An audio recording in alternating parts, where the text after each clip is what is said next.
छिहाल्दा अब यसलाई भनेर लैजाउँ भनेको नि हाँस्ने बिरामी छ के गर्नु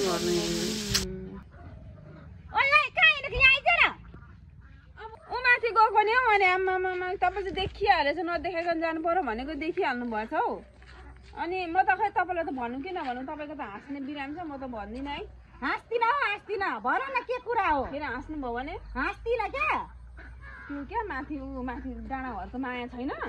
मायाको बुढाले उहाँ अर्को बुढी बिहे गरेर गएर म त त्यहाँ हिँडेको नि हौ अनि ऊ हो तपाईँलाई त मैले अघि भन्दिनँ भनेको नि किन हाँस्नु म त त्यही भएर तपाईँलाई भन्दिनँ भनेको तपाईँको हाँस्ने बिरामी छ नि अब तपाईँलाई त दुःख परेको हाँस्ने बिरामी ऊ बुझ्दैन फेरि म के भन्ने हो पनि तपाईँको हाँस्ने बिरामी छ त हामीलाई पो थाहा छ त त्यो उनीहरूलाई थाहा छैन नहाँस्नु ल नहाँस्नु भन्छु झन्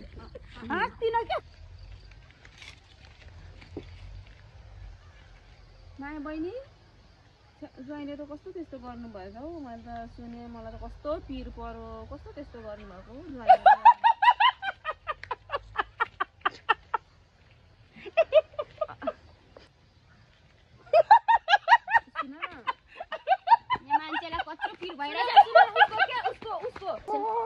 अघि मैले लाँदिनँ भनेको नि तपाईँलाई मैले त्यही भएर हेर्नु त अब घाउ बनाइदिएन त अघि थाहा